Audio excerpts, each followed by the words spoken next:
That's what we've got in the Companies Act today. So these principles were possibly a high point in the enlightenment of corporate theory, and a lot of it was shaped by the disaster of the South Sea Company, established in 1711. So I mentioned that a little bit last week, but I think it's important just to fill out the story a little bit more for the purposes of today. So remember, the South Sea Company was set up as a monopoly company by the British government, which was intended to trade in the South Seas around South America. So the UK government backed this project, and the sort of architect, the guy who went out and did all the stuff, did all the arranging, did a lot of the share selling, was a man named Mr. John Blunt. But the essential purpose of the South Sea Company was to engage in the slave trade in Latin America. And that was particularly made possible by a treaty after the War of Spanish Succession called the Treaty of Utrecht. And it was thought that Britain had gained what was called an asiento, essentially a right, to go and also trade in the South Seas, and it wouldn't be prevented by the Spanish government. So the Spanish government has got sort of military control, but it was thought that the British government was allowed to trade there as well. Now, the South Sea Company was a big company, and it was very well known, and it was backed by leading members of what was called the Tory government, now we call it Conservative government of the day. It was heavily promoted, and this was one of the first times in human history where companies had become so big and so many people were able to buy shares in corporations. So what happened is more and more people started investing in this company, and slowly the share price, of course, started to rise. If you've got a limited number of shares, and a lot of people are very interested in buying into a company. But this is one about, she doesn't like her school, and she wants to get it demolished. So she goes to a demolition experts and tries to convince them. Hello, Intercore. Hi, is that the demolition place? It is, yeah. Could you help me to destroy my school, please? Just bear with me a second. Hello? Hi. What school do you go to? I go to a school in Dublin. And you want it demolished? Yeah. Do you use a big wrecking ball, or how do you knock it down? A big ball. Right. Well, hold on 1 wee second, please. Hello? How are you? My name's Becky. Yes? I have a proposal for you. Go ahead. Are you the demolition man? Yes? You're the top boss, yeah? Go ahead. What's the crack? Hello? I want you to help me destroy my school. Do you want it blown up? Can you blow it up or knock it down? Whatever you want done. I'll blow it up, that would be better. Can you make sure that all my teachers are in there when you knock it down? I don't know if we get away with that now. You will, nobody likes them. They give me extra homework on a Friday and everything. Where are you calling from? From Dublin. What school in Dublin? The one that's about to fall down. There's a lot of schools in Dublin about to fall down. And how much would it cost to knock it to the ground? It depends how big it is. Give me a ballpark figure. Figure.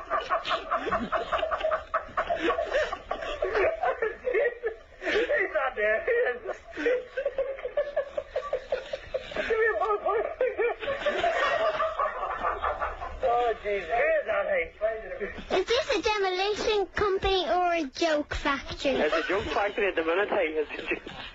It's a joke factory. Listen, are you going to come and knock my school down or what? Well, Shirley, can you fax me through a photograph or a site plan or something? Right, I'll fax you through a plan of the school and my teachers' names. Yeah, no problem, yeah. And you just make sure that they're all in the building when you knock it down. You put all their names on it. I'll give you a page for each individual teacher. Brilliant. Yeah. When the school falls down, will it make a crash or a wallop? When they say hey in Belfast, it'll make a big bang. Sounds good. Oh, listen, I'll talk to you later, top man. Sound, good luck, hey. You look after yourself. Fill your boots, man. Right? Good luck. See you after. Fill your boots. I love that. Give me a ballpark figure. She's got a big future ahead of her. Big she. Yeah. Definitely. Look at the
all outcasts, only listen to good mob.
Straightforward, supply and demand. The trouble was that it turned out that the Spanish government was actually not letting any British ships from the South Sea Company into the seas around Latin America to do any trading. Now, people back in London who were buying the shares, or throughout the rest of England, didn't really know what was going on because there wasn't sort of market information flying around the internet like we have today. I mean, it was a very primitive age where communications were very limited. So people didn't actually know when they were buying shares what the company was actually doing and how much profit, if any profit, they were making. But that didn't stop the share price going up. So here's a graph of the South Sea Company's share price here from the beginning of 1719 up through to 1720 and 1721. And what it shows, of course, is that more and more people got interested, got excited about the South Sea Company's prospects, and it pushes the share price up. And what people realized then, as well, is that if you have a rising share price and you buy at this point, and then you sell at this point, even though you've done absolutely nothing as a shareholder, you can make an awful lot of money. You can double your money. And when people see that this is possible, well, of course, that's just going to create more demand for the shares themselves. So people start buying, not because they think that the company is doing anything of value, and certainly it's not, because even if they were doing something, it would be the slave trade. But people start buying purely out of speculation. And so this is the world's very first stock market bubble. So everybody's buying into the South Sea Company. Right? You've got bishops, you've got dukes, you've got Isaac Newton, the famous physicist. He's buying shares. Everyone's caught up in this incredible game of speculation that is the South Sea Company. But then, when it gets to around the middle of 1720, as you can see on the graph, somebody starts to go, hold on, what's this company actually doing? And everybody realizes, my God, the company's not doing anything. So what on earth is it all worth? So people start selling, and one person sells, another person sells, and they're all suddenly running to the door to get rid of their shares. The share price just drops straight to the ground like an apple falling from the sky. Isaac Newton said, I can understand why that happens, I can understand the theory of gravity, but I can't understand why a share price would fall in the way that it did. I can't understand the madness of men in speculation. So this was an incredibly big deal in the early 18th century, not least because the South Sea Company had taken on the national debt. And so if you want to read about that, there's lots of really good books explaining the history of the South Sea Company and its collapse. But it was a massive scandal with massive political ramifications. Because the government had supported it, the people at the top of government were implicated in the disaster. I mean, people had lost their whole life savings, all their fortunes, and they wanted revenge. They wanted accountability. The Chancellor of the Exchequer, the guy who George Osborne is today, the Chancellor of the Exchequer of the United Kingdom, was put on trial by the House of Commons and found guilty of, quote, the most notorious, dangerous and infamous corruption, and he was imprisoned in the Tower of London. Imagine that, the Chancellor of the Exchequer being imprisoned for the scandal that took place in the South Sea Company. Another thing that happened in terms of the political response is that an act had been passed in 1719 called the Bubble Act, and that had said that you can't incorporate another company without the express authority of Parliament. So it used to be that the Crown, that's essentially the government on behalf of the monarch, but that means the politicians really in the House of Commons. This act said that no corporation could be set up without the express authority of all of Parliament. Now, there were other reasons for the Bubble Act at the time. In fact, in 1719, it was probably passed to protect the South Sea Company's monopoly position. Graphics card, I don't think it's any, I don't know how big this would be. I don't know, maybe about 10 inches or so? Make sure that companies aren't set up like this ever again. But yeah. There's really good reasons. It's nice. Throughout the 18th century, it was thought that companies were Well, anyway. that companies would lead to speculation. I already changed the title of the stream. Alright, so let's hop into the game. So you're going to hear some Windows disconnect noises, which is cool. That's always fun. Now, let me make sure. Hold on. I just got off of the other streaming that I was doing, so everything is just kind of yeah. So I think this should work. And make sure I had to take everything down, put it up super quick, eat my dinner. So you're gonna do it? Or are you gonna make me alt tab? A quick succession of events. I mean, we're talking about decades. Nope, we're good. Okay. Can it play Crysis 3? Yeah, I mean, sure. Just turn the settings down. You're not gonna be able to crank Crysis 3 on this thing. Oh, thank you. So I know a lot of you guys are probably gonna want to see this, so I'm gonna turn on the frame rate counter for you. We did ours. The trust property as a market in Romford in East London. And so you've got a trustee, that's just a person, who is meant to manage this trust property, the market, and in fact the lease on the market, for the benefit of a beneficiary. And that beneficiary is a child called Keach. So we've got Mr. Sanford as the trustee. He's meant to be managing this lease on the market, which is a valuable asset, for the benefit of this infant child, Keach.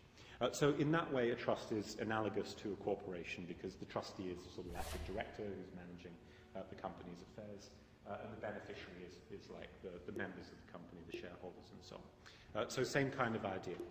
Now, what happened is that the landlord who owned the lease on the market was deciding whether or not the lease should be renewed for the benefit of the trust.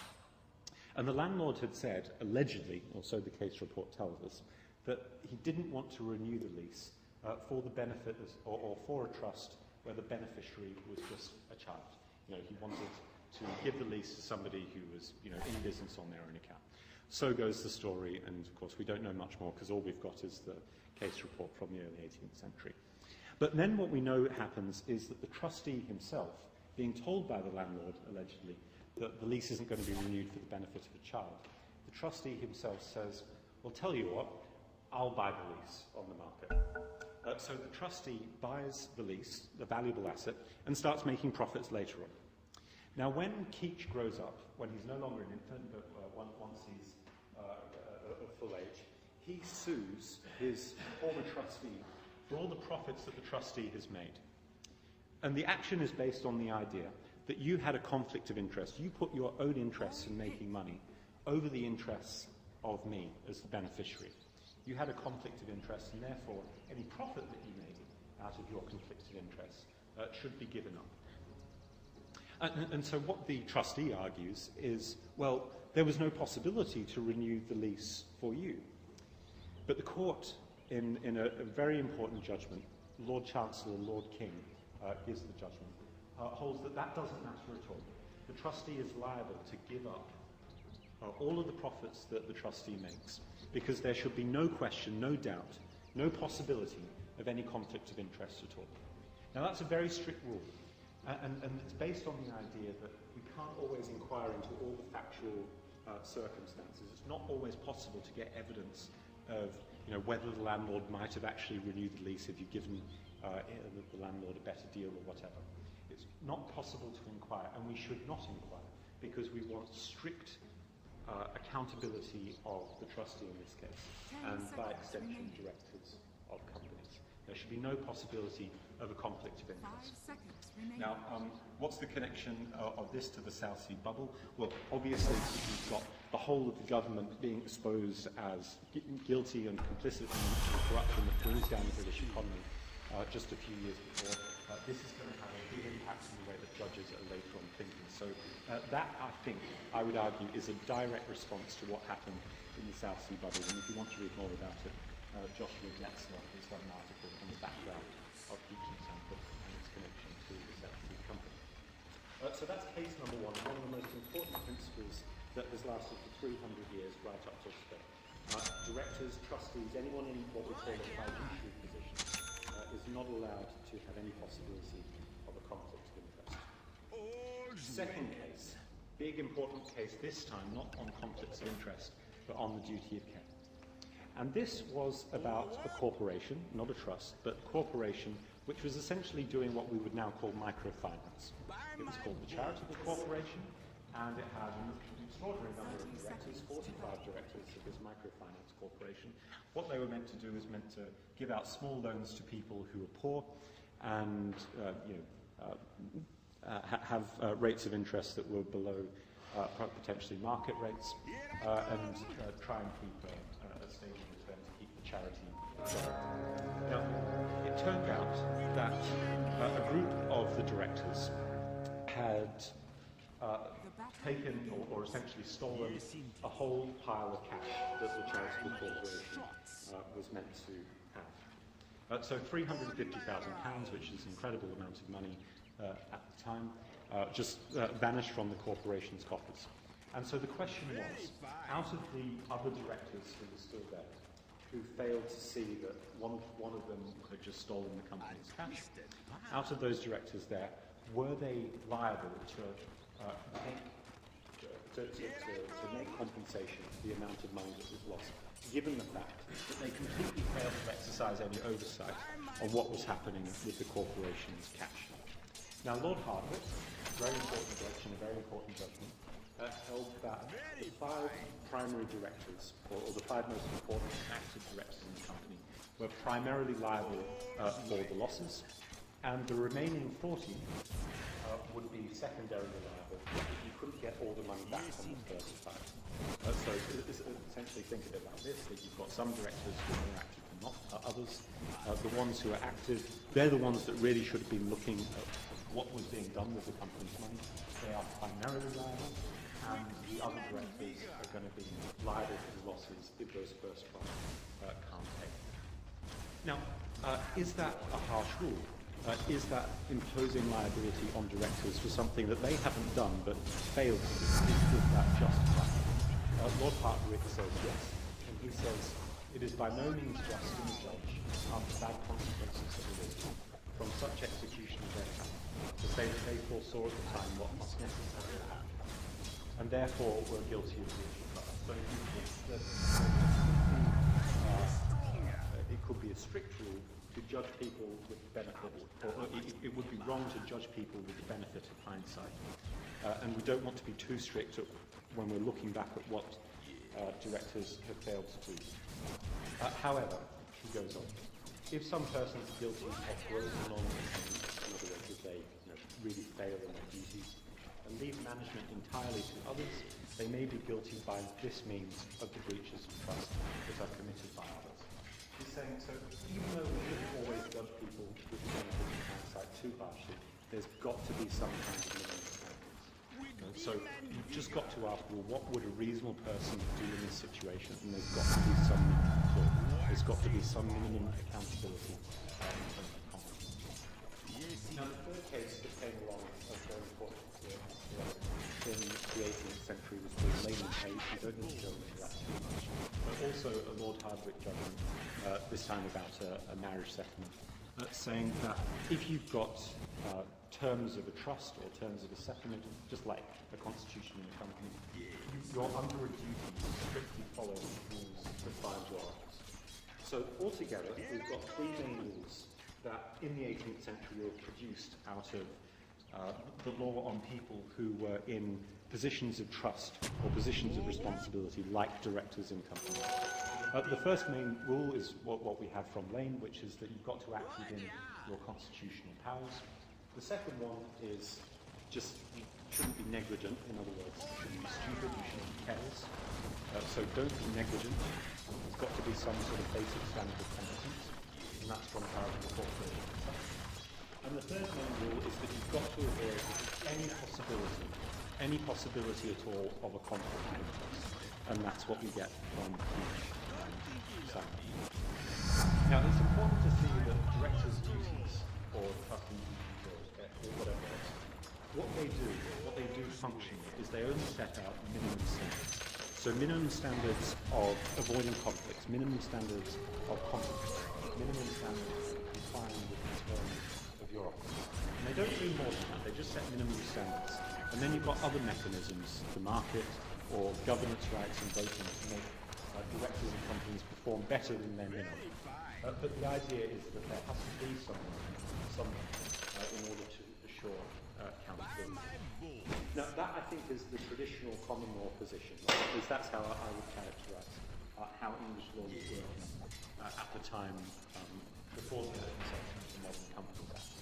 But there is, of course, a very different view possible about how directors' duties should be regulated.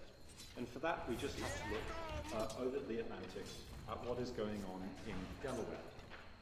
So Delaware is the most important jurisdiction for corporate law in the United States, because you've got 50 states with 50 different company laws, and companies are free to choose which state they incorporate in. At the beginning of the 20th century, New Jersey was very popular, and then also Delaware became very popular and as the choice of jurisdictions for companies to incorporate. Why? Well, the classic theory would simply be that Delaware cut its corporate tax more than any other state. Delaware also lowered the standards for director accountability, decreased stakeholder and shareholder rights more than any other state. So that's a very contested theory that I just put forward to you that I think follows the majority theory. The counter thesis is that Delaware became the most popular state because it has the best and most efficient laws. And there's sort of like a marker for jurisdictions in the world. But anyway, regardless of what you think about that, Delaware is the most important state.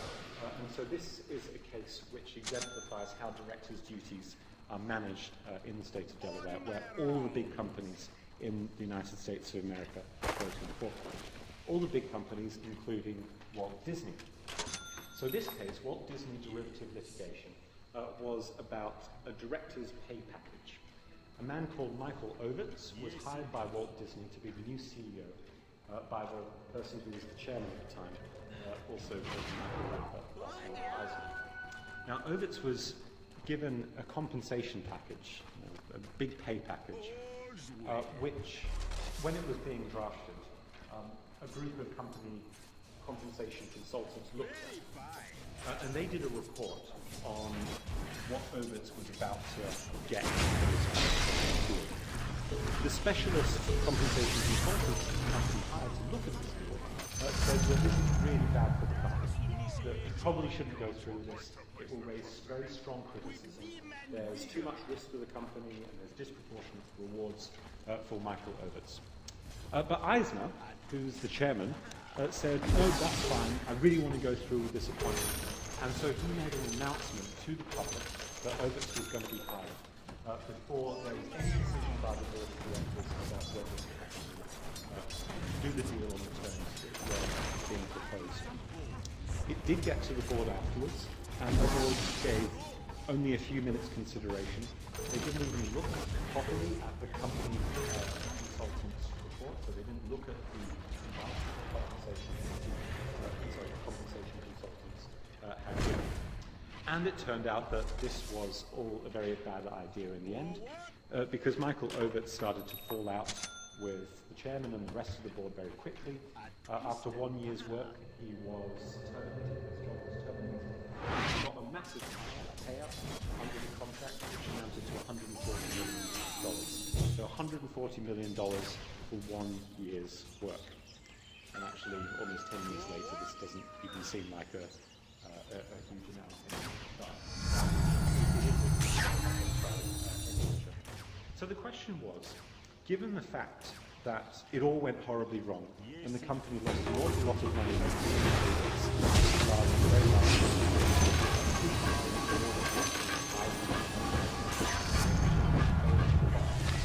the implications of the contract they were signing. Now, in the Delaware courts, Chancellor Chandler held no. The company directors were not liable, they were not negligent, and they didn't have to compensate the company for their poor decisions. Because the standard in Delaware is so low. According to Chancellor Chandler, what you need to show in order to hold the directors liable is reckless indifference to the interests of the company and actions that are outside or without bounds of reason. Now, this is what we call business judgment in the States. Business judgment in the States. You've got directors who act honestly and can make a case that they were acting at the time in what was, in their opinion, the best interests of the company, then that is exercising business judgment, and therefore they can't be liable for anything. So there's a really, really low standard in Delaware law, and that is replicated in the other states throughout the United States. The basic argument in favour of a very deferential approach to directors' discretion, the argument in favour of not holding directors liable for negligence very often, or being very, very relaxed when it comes to any kind of conflicts of interest, is the concern that if you impose liability on directors, it could deter people from taking up jobs. It could deter entrepreneurial behaviour. It could deter getting the best people into your corporation. It could deter risk-taking. So if you don't want to do that, you want to have entrepreneurial risk-taking directors who will promote the company's success. So that would be one of the justifications that you continually hear in the American literature about directors' duties. But what's important for us now is just to keep in mind that there are very, very different models that you could have for how directors' duties could be formulated. And our question is, to what extent should UK law ensure that directors are accountable for duties enforceable in court to the company? How far should those duties go? Should be more like the sort of common law of accountability, the principles that were set up in the early stages of company law history, or should we be extreme the law that has got more in the direction of what we see in Delaware? Now, and I think, to cut a long story short, the answer to that question about what UK law is today is definitely not what we see in Delaware. It is definitely towards the end of the spectrum that seeks to have accountability over the spectrum. We see that coming out all the case law that we'll go into right now. So first thing is just general principles for how directors' duties work. So let's just talk briefly about the reasons why we have directors' duties and why they are made compulsory in the law. I should say, by the way, that one similarity that we have with the Americans is that we all say that there has got to be some kind of minimum. There's got to be some kind of compulsory minimum that you can't get out of. But let's just talk a little bit about how we might have compulsory duties. Second, we'll just make the point that directors' duties are always owed to the company and not to individual shareholders, members, or other stakeholders. And then we'll cover the discretion that directors have to manage Section 872, which is the section of directors' duties by many people. So first of all, why do directors have compulsory duties? The easiest way to think of all directors' duties in company law is just like an implied term in a contract. So even if your company constitution, your framework for company governance, doesn't have anything in it at all, there are still rules which come in by virtue of the law that say you've got to maintain at least certain kinds of standards.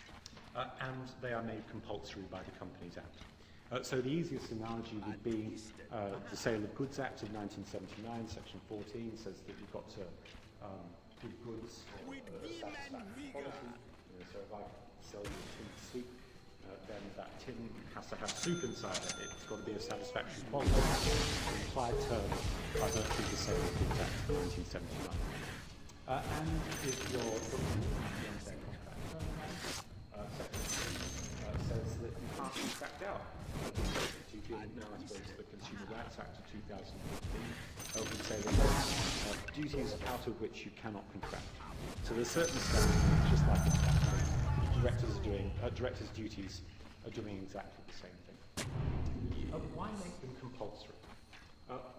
Why make directors' duties compulsory when we've got all this law on the governance mechanisms of a company?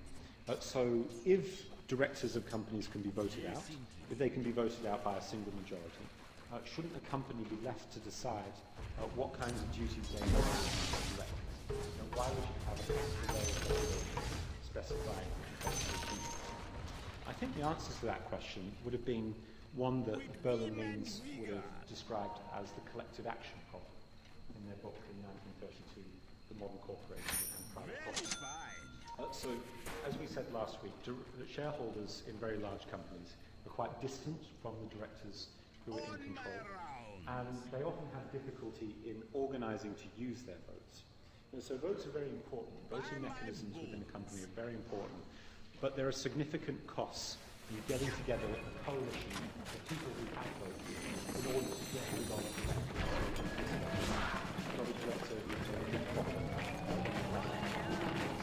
not a director who will be incredibly negligent. Well, it takes time to organise to remove that director from his or her office. It takes time to use votes, and there are costs for doing it. Your middle tower is under attack. So what directors' duties can do is they can complement the mechanism of accountability of voting with a way to reduce costs and hold directors accountable very easily, simply by going to vote. Although we need a lot of people to get and use votes, it only takes one person, potentially one shareholder, to go to court and bring a claim against a director for negligence. So courts get around this collective action problem, and we'll talk about that a little bit more next week. Another point, of course, is that if you dismissed a director from his or her office, that isn't going to get back the losses that the company will have suffered through the director's negligent or conflicted behaviour.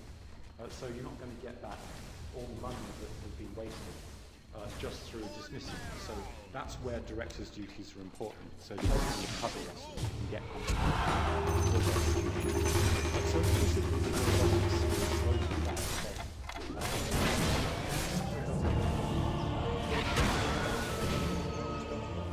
So markets will often gravitate towards best practice, but there can be many players in the market who aren't weeded out by the market process. So there can be a big diversity. And one of the big dangers, I suppose, is that you don't want the companies, you don't want the directors, the worst practices for most nations, right at the point. So it's a way of confining the competitive process and making sure there are some rules that underpin the way that markets work. So duties are generally compulsory, but it's important to also that under the current directors can get insurance for liability. So remember one of the concerns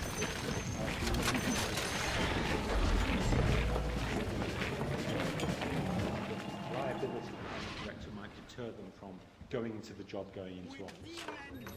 Now, that's a very contentious argument, but what the UK law has done to some extent is ameliorate the potential financial implications against directors.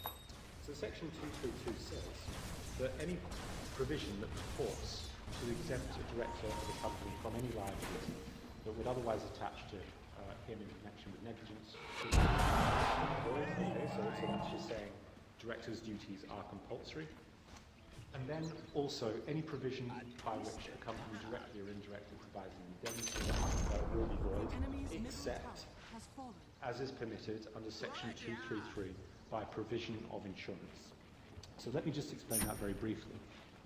Companies can take out an insurance policy with any insurer that is willing to provide a contract for insurance on the market to cover the costs that directors incur from litigation if they're being sued for negligence.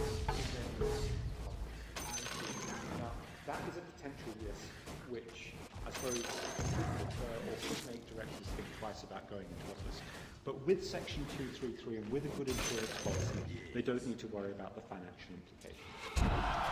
So why, I suppose, you could ask the question, if directors can get insurance against liability for breach of directors' duties, doesn't that make having a director's duty completely pointless at all? I mean, so if they're not going to bear the costs of breach of duty, why have the duty in the first place?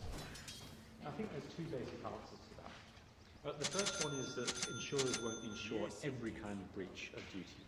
You probably won't find an insurance policy saying, we will give you, or we will reimburse you if you've been fraudulent and dishonest. So there are certain kinds of things that the insurance market won't cover at all. So in a way, there's a market solution coming into.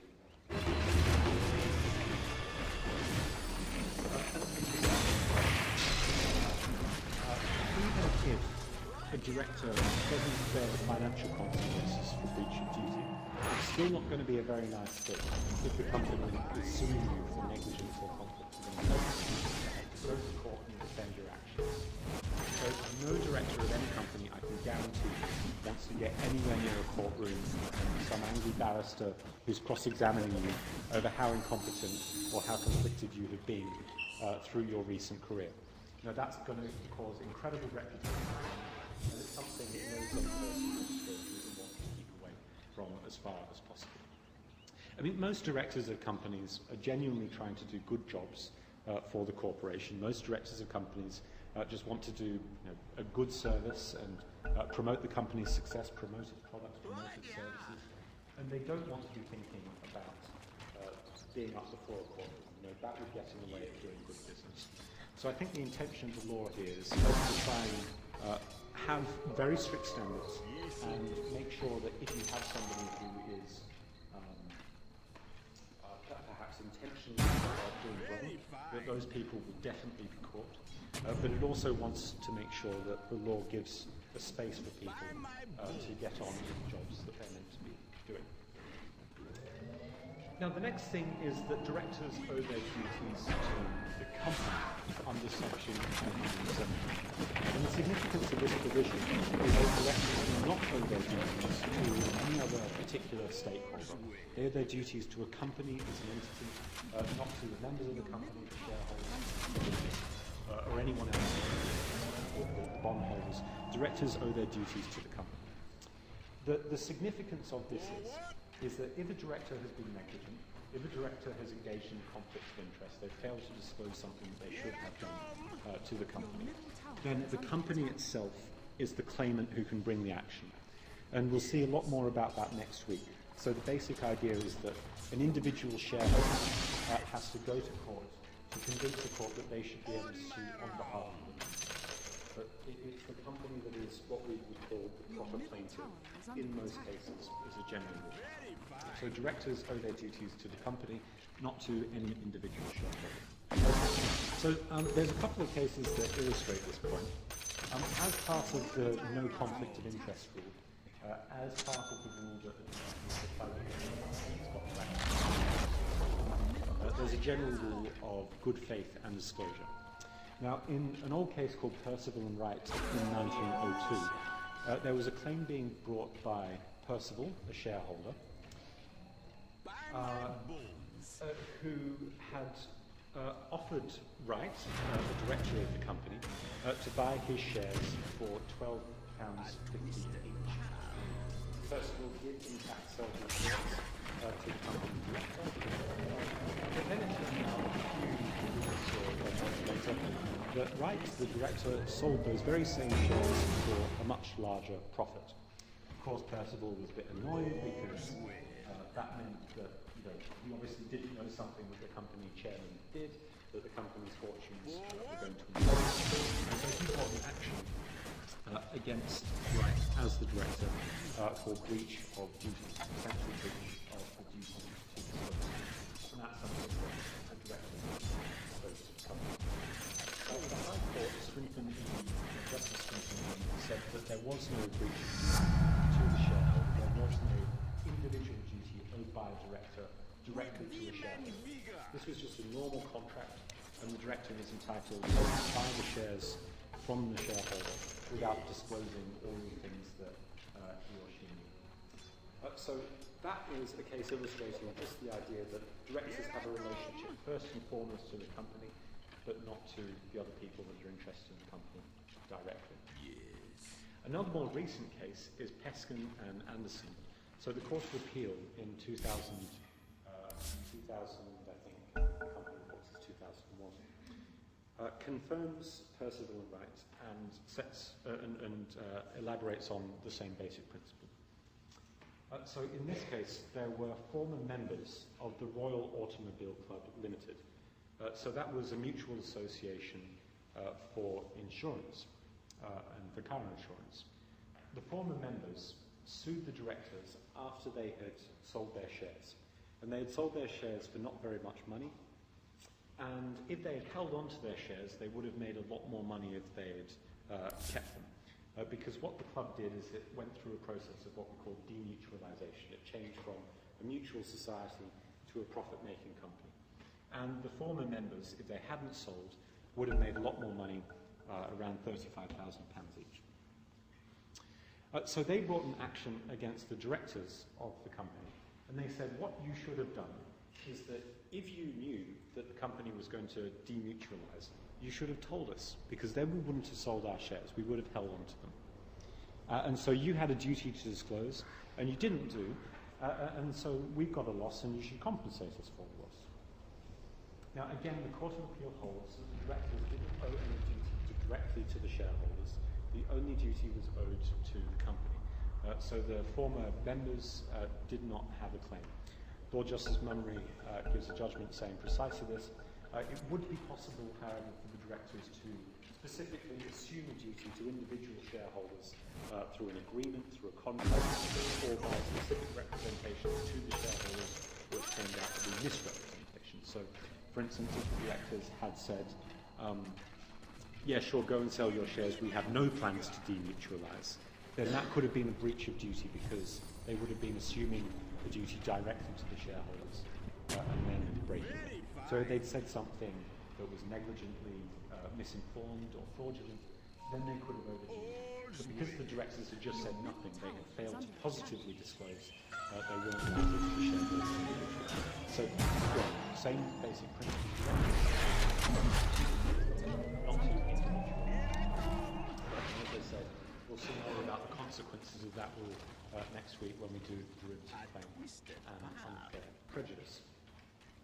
So it's not only people as well that are directors of the company that are bound by directors' duties who are formally appointed. So under the Companies Act, of course, when you set up a company, you've got to name who the board of directors will be. That might be one person, a limited company. And we have those people who are probably. But we also have a concept in the Companies Act of shadow directors, and the Commonwealth has developed a concept of what we call being a de facto director.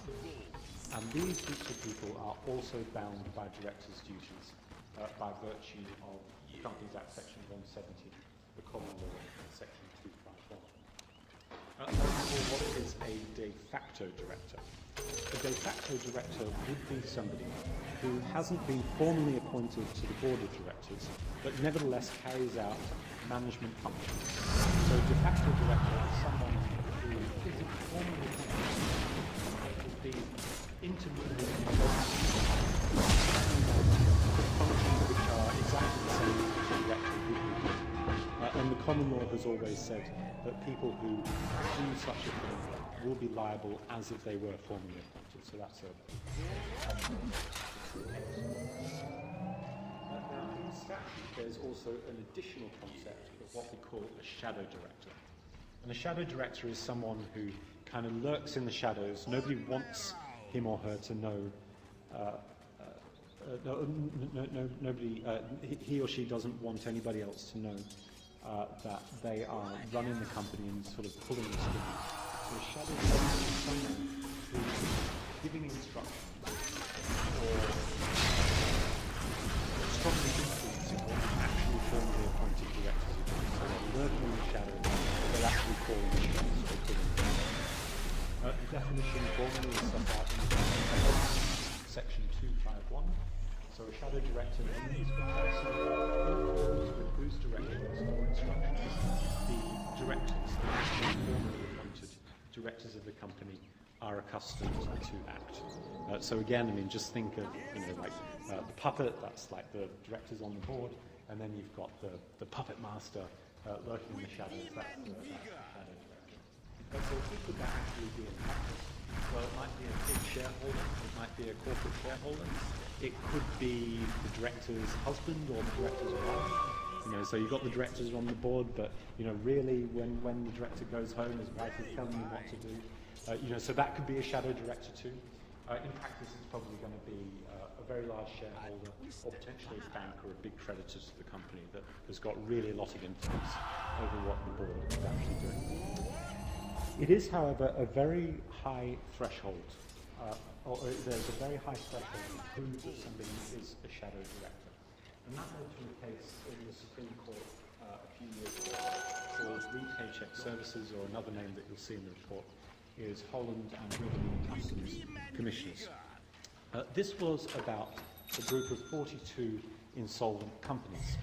They'd all gone bust out of the business because Paycheck Services Limited had been engaged in some pretty dodgy practices, and they hadn't paid their tax. So the Revenue and Customs Commissioners are bringing an action against all of these 42 insolvent companies. They also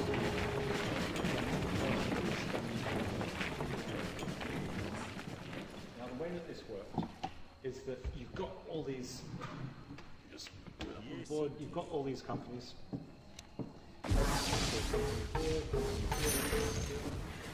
And all of these companies have a director.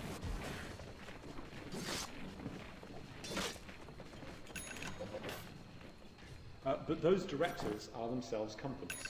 So there is a company that is acting as a director of the company.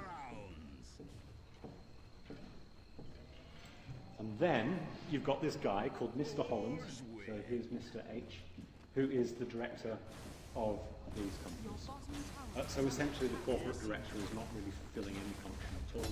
I mean, it's just Mr. Holland who's actually behind it. Or at least that is the minority of the Supreme Court. So So in a 3-2 decision, the Supreme Court holds that you can't bring an action against Mr. Holland for breach of director's duty. You can't say that he is a de facto or a shadow director for that matter. And the majority's reasoning goes as follows. If you've got a corporate director, so these entities, and all they are doing is fulfilling their duties as directors, and if all the director that is telling them what to do is filling its duties as a director, and you don't have specific instructions given to these companies down here, then you can't say that you fulfilled the test for what is a de facto, or for that matter, a shadow director. So it's a very contentious case. The minority of the Supreme Court says, we think that it's important to say that Mr. Holland is, in fact, a de facto director to clamp down on tax evasion. But they are imposed. And it just goes to show that there's a very high threshold for being a de facto or a shadow director. So what you've got to do is show really active interference in the management. That seems to be the message of the majority of the court. Okay, so now we move on to the company constitution again. We saw this last week, and this connects to section 172. So what directors' duties are doing? I think the final general constitution, what directors' duties directors would have over their management and infusing accountability into that discretion. So remember, the model article is 2000.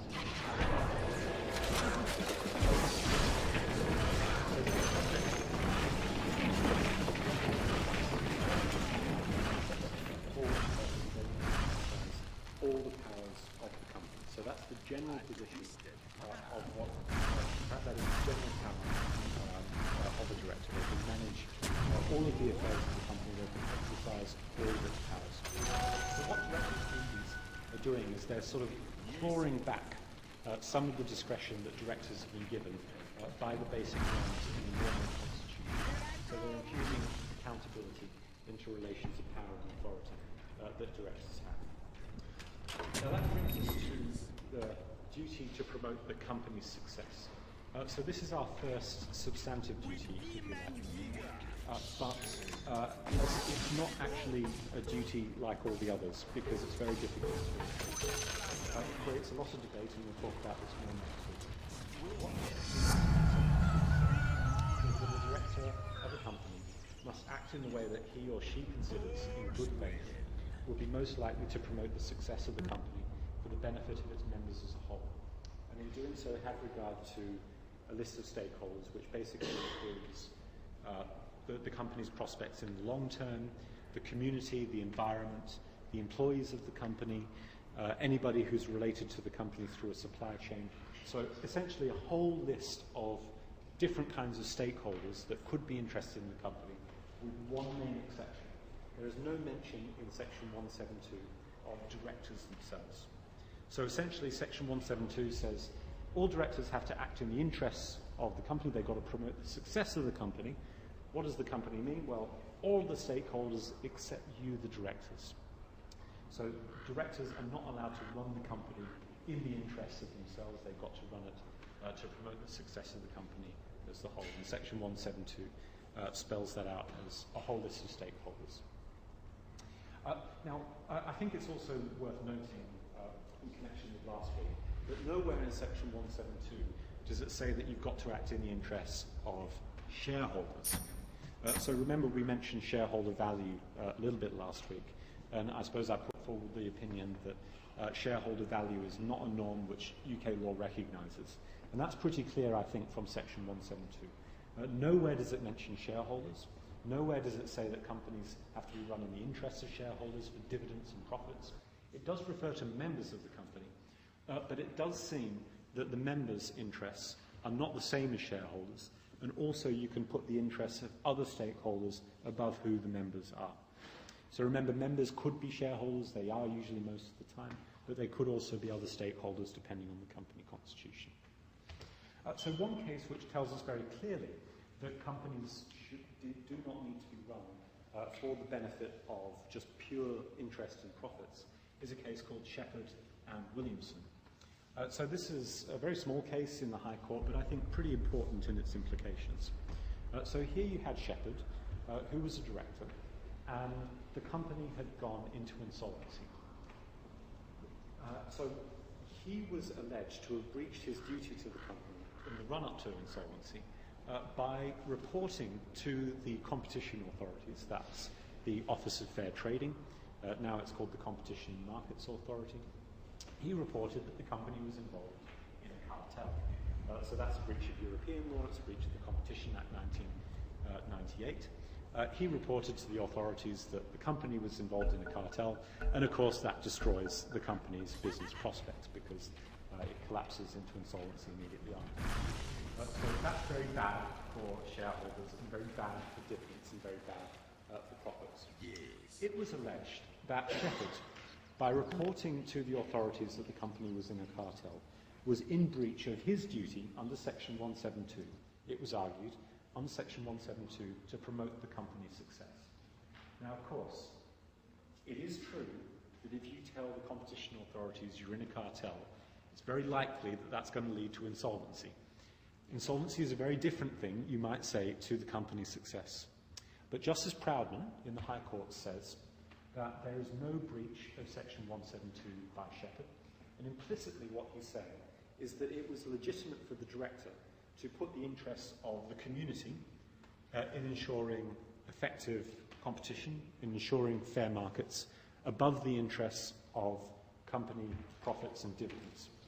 So the director is protected in his or her discretion to do what they think would promote the success of the company as a whole with regard to all potential stakeholders.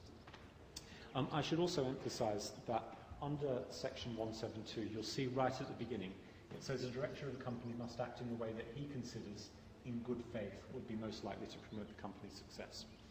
Now, the important words there are in what he considers. So it's a subjective duty. So you've got to think yourself that you are doing something that would promote this company's success. It's not an objective duty. And that means it's very, very hard to show that directors will have breached the duty.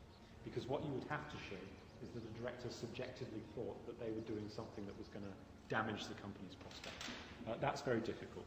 So what Section 172 is really doing is it's giving directors a broad discretion to manage the company in the way that could benefit stakeholders in the way that they want. In effect, Section 172 is more like a defence against actions by shareholders saying that you haven't maximised profits, and potentially other stakeholders as well. It gives discretion to directors to manage the company in the way that they think will produce the good results, the best results for everyone. Okay, so let's take a 5-minute break, and we'll go after the break into 3 main duties on the duty to act within your powers, no conflicts of interest, and no negligence. 5 minutes, and then we'll start again.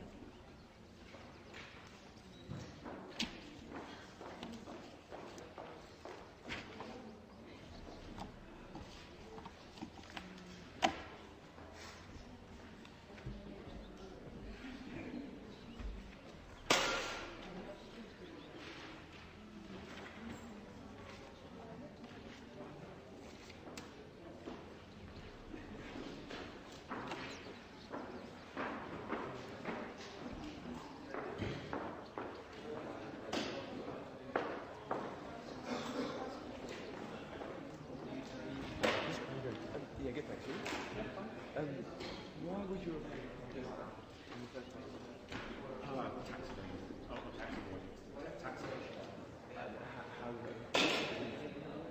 I'm not a tax expert, but I think one of the things that you're doing is that potentially you're making profit in those companies. Maybe you're on certain tax thresholds, whether you're not saying a lot of people could do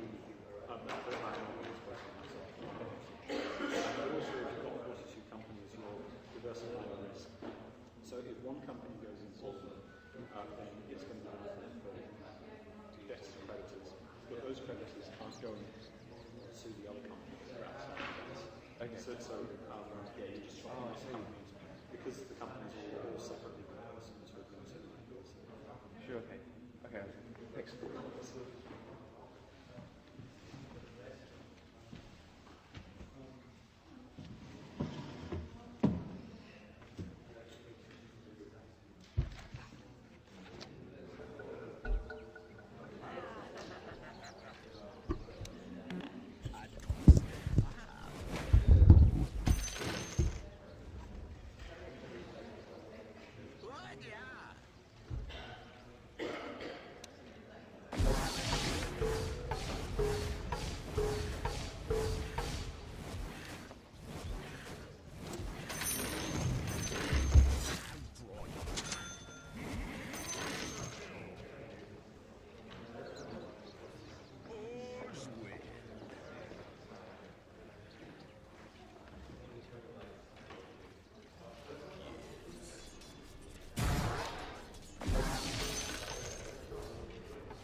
Fine.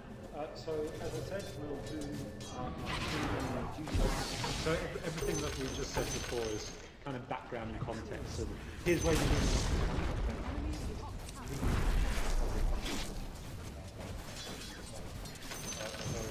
three main duties that we're going to go through now.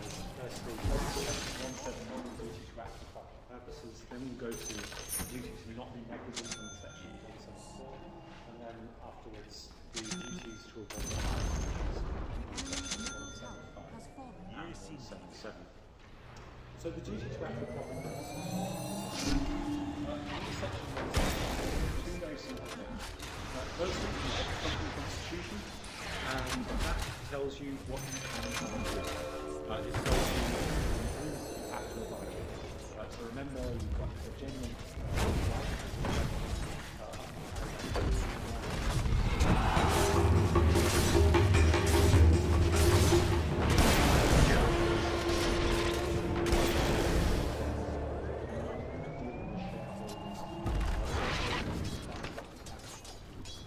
so section 171 says that you've got to under A. It says that out of when you're exercising your capital, you've got to exercise it for a proper purpose. And so you can just see this again.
From the company pension scheme to the private account, Robert Maxwell. So you're not allowed to do that. Cash is spent on